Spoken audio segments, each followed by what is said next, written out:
Right, so the CIA, Mossad and Saudi intelligence tried to run another spy ring in Yemen and got rinsed again. The operation was called Their Schemes Will Fail. They should have taken the hint, really, shouldn't they? Yemen's Interior Ministry dropped the statement on the 8th of November, naming names, naming countries, and naming the Saudi soil it was run from. 21 arrests, a public trial, and 3 humiliated foreign agencies pretending not to have heard. No denial from Washington, no comment from Riyadh, no surprise in Sana'a. The network was meant to choke Yemen's support for Palestine. Instead, it turned into the latest proof that Western and Gulf power can't even keep a secret anymore. The spies came to map Yemen. Yemen mapped them instead. That's not espionage, that's karma. In a file stamped classified and left wide open. When will they ever learn that the Houthis can always see them coming? Right, so Yemen didn't break this story quietly, and frankly, why should they? They dropped it like a hammer instead. On the 8th of November, the Ministry of the Interior in Sana'a went public. A multi-phase security operation had torn down a spy network linked to 3, not just 1, 3 of the most powerful intelligence services in the world: the CIA, Mossad, and Saudi Arabia's General Intelligence Presidency. The code name was Their Schemes Will Fail. The name stuck because it did. The ministry said the joint operations room was based inside Saudi territory, running multiple small autonomous cells inside Yemen, trained and supplied by American, Israeli, and Saudi officers.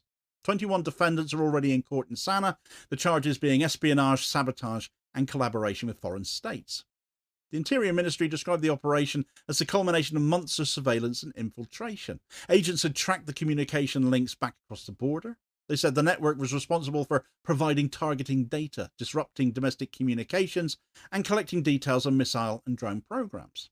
The pattern fits the old Saudi-US pipeline from 2015 onwards. Foreign signals intelligence gathered in Riyadh, human assets inside Yemen feeding it live coordinates, the same structure the Houthis have been unpicking for nearly a decade now. The name Their Schemes Will Fail wasn't random either. It was a message being sent. Every time the CIA or the Saudis rebuild the network, Yemen drags it into daylight once again. Each exposure ends with the same reversal: the Western and Gulf agencies chasing a phantom insurgency, only to find they were the ones being mapped. This time, the ministry broadcasted on state television, though. No covert leaks, no anonymous briefings, just an announcement, direct, verifiable, and official. The next day, Mahdi al-Mashat, head of the Supreme Political Council, stepped up to frame it politically. He congratulated Yemen's security services and said plainly that the espionage ring's purpose was to weaken or halt Yemen's support for Palestine.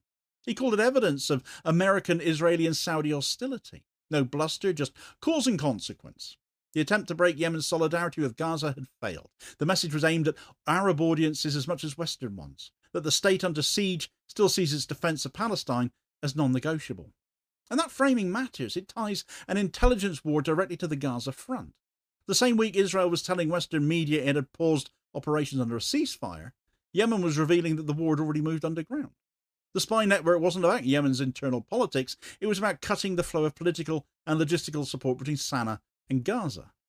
The United States, Israel, and Saudi Arabia might not confirm it, but the structure described, Saudi-based command, multi-cell infiltration, shared training, all matches the pattern of previous operations the Houthis have exposed. Inside Yemen, the announcement hit like vindication. For weeks, the Houthis have held their fire under the Gaza ceasefire, as they have done under previous ceasefires. The Interior Ministry statement reset the narrative that had come amid accusations that they might be going soft, especially given Israel's ongoing disrespect for that ceasefire. It reminded the public that restraint is not a weakness, that the fight hasn't ended, it's just shifted terrain. When al-Mashat spoke of plots to pull the plug on Yemen's support for Palestine, it landed as a warning that foreign pressure is constant, and that intelligence wars replace air wars when the bombs stall. And then came the second front, the military one. On the same day, Brigadier General Yusuf Hassan al-Madani, the new Chief of Staff of the Yemeni Armed Forces, sent a message to Hamas's Al-Qassam Brigade saying, if the enemy resumes the war in Gaza, we will return to the battlefield by carrying out military operations. It was a declaration that the Red Sea calm that has now fallen is conditional. Al-Madani said Yemen will stand by Gaza no matter the cost, and although Israel are very much violating the ceasefire for as long as Gaza is sticking by it, so will the Houthis. Houthi attacks on Israeli-linked shipping had halted after the ceasefire came into effect, but the movement reserved the right to resume that. And that warning carries weight because the Houthis have delivered on every threat they've made since 2023. Not so much threats as promises, when they've consistently delivered too. When they said Israeli-affiliated vessels would be blocked, they were. When they said strikes would reach Eilat, they did. The threat is credible because it's conditional. They've shown they can switch it on and off at will. That's deterrence through discipline. Al-Madani's letter codifies that. It tells Israel, restart Gaza and you restart the Red Sea War. Little wonder Netanyahu is eyeing up Yemen as a target in its own right these days, hence the attempted intelligence gathering, I dare say. The connection between the spy bust and the warning isn't coincidence, though, it's sequence. First, the Interior Ministry exposes the covert operation. Then the Army Chief draws the red line. 1 day apart. Same message. The war never stopped. It just changed form. Intelligence first, then retaliation if provoked. The public line becomes clear. Yemen uncovered the hand inside its borders and now waits to see if that same hand throws another punch that ends the Gaza ceasefire formally. There's history behind that confidence. Every major foreign infiltration in Yemen since 2015 has ended the same way. Saudi and Emirati operatives in Sana'a arrested in 2017. CIA trained Yemeni agents exposed in 2019. Several later confirmed to be genuine former National Security Bureau officers. Emirati cyber units using Israeli Pegasus software compromised and expelled in 2022. Each case followed the same pattern. Western and Gulf agencies relying on tech, Yemen relying on loyalty and ground intelligence, and every time the outsiders underestimated Yemen and paid for it. That's why the phrase again in the context of this podcast matters. This isn't a one-off scandal. It's the latest in a long list of attempts to micromanage Yemen through covert means, and each time the exposure gets broader. In 2019 it was on the local news. In 2025 it's international, carried by the likes of Press TV and The Cradle, Al Mayadeen, Mer News, and even neutral outlets like Long War Journal. Not so much Western mainstream media, of course, to absolutely no surprise to you, I'm sure. But the information gap is still closing. The story now has reached that Western denial can't smother because these alternative or foreign outlets are so much more accessible these days, and highlighted by channels like this one. But look at the timing too. Israel has been floating the idea of direct strikes on Yemen since last month. Defense Minister Israel Katz told Channel 12 that Israel will not allow the Houthis to hold the Red Sea hostage. Well, tough, sunshine. You failed even with US military assistance to overcome that one. There are F-35s on standby for long-range missions, but the Houthis have almost brought these down themselves. And they've been conducted before, damaging to infrastructure and have killed civilians, but ultimately to no avail. It's done nothing to impact the Houthis themselves. That's why the spy story became headline material across regional networks. It undermines the Western line that Yemen acts as an Iranian proxy destabilising the region. Here, Yemen is the state defending its borders from foreign interference, standing up for Palestine and upholding international law, and catching Western intelligence in the act of undermining all of that. It's reversed the roles. The so-called aggressor becomes the victim of covert aggression, and the self-declared defenders of stability are the saboteurs here. Riyadh's position just became more awkward by the hour as well. The alleged headquarters of the spy network is on Saudi soil. At the same time, Riyadh has been trying to keep a fragile détente with Tehran alive, orchestrated by China as that largely has been. If the claim is true, Saudi Arabia was running espionage against Yemen while negotiating peace terms and deals with Iran. The Saudis seem to have too many fingers in too many pies when you bring the US and Israel into this picture as well, then they're now burning their own fingers as a result. Even if Riyadh denies it, the perception alone undercuts its credibility as any form of a mediator or neutral party. The Houthis know this, of course, and so they timed the disclosure accordingly. The headline damages Saudi diplomatic capital without a single missile being fired. Washington's silence is equally telling. The CIA has made no comment, no denial, no counter-narrative. Silence has become their position. It leaves the claim hanging in the public view, though, unanswered, slowly hardening into accepted fact across the region as more and more people are able to take notice of it by picking up on these alternative outlets who are covering this story. Yemen understands that information warfare rewards whoever speaks first. The Western agencies prefer deniability, but that's becoming a harder trick to pull off. The gap between these approaches is why Yemen keeps winning the perception battle.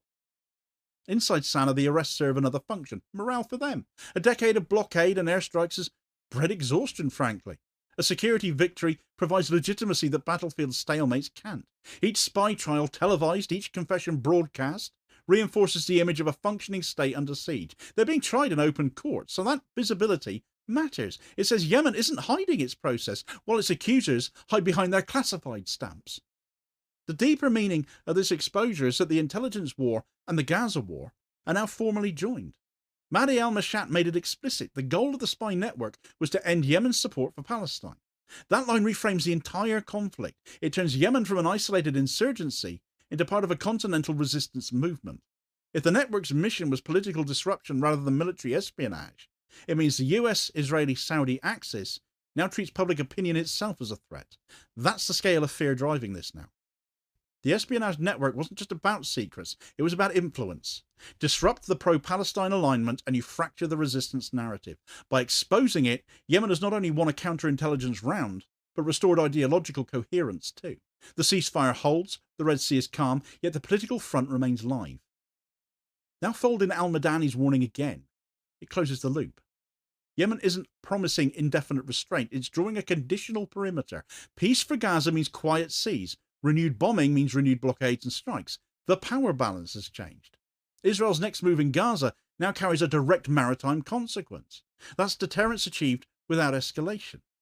Each exposure like this chips away at the mythology of Western omniscience. The CIA and Mossad are supposed to be invisible and untouchable and unbeatable, operating in the dark and the shadows. Yet a sanctioned state under siege keeps naming their networks, showing their methods, broadcasting their failures, and arresting their agents. The embarrassment is cumulative. It deters allies, emboldens adversaries, and fractures the illusion that these agencies still dictate the tempo of the region. The operation's name is the SA's verdict. Their schemes will fail.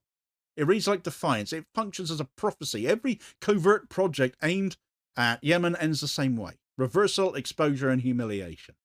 The difference now is reach. The moment the ministry spoke, the details spread in hours, cross-checked and repeated by every resistance-aligned network. Western intelligence once relied on secrecy to survive its mistakes. That's gone.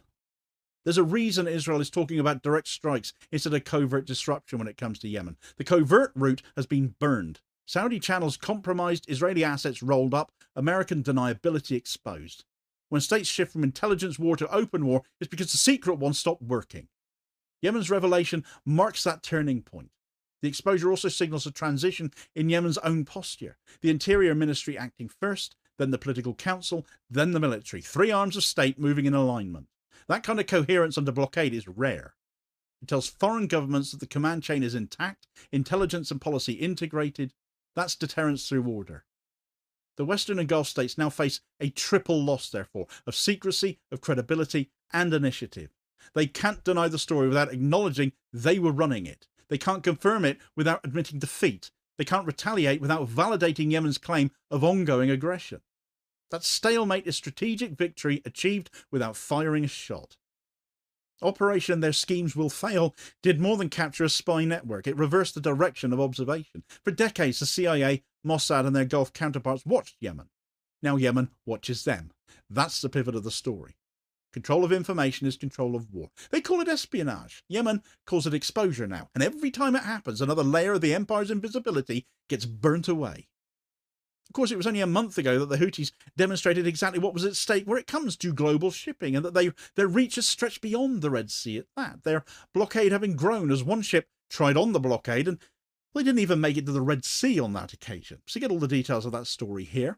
Please do also hit like, share and subscribe if you haven't done so already, so as to ensure you don't miss out on all new daily content, as well as spreading the word and helping support the channel at the same time, which is very much appreciated. Holding power to account for ordinary working class people. I'll hopefully catch you on the next one. Cheers, folks.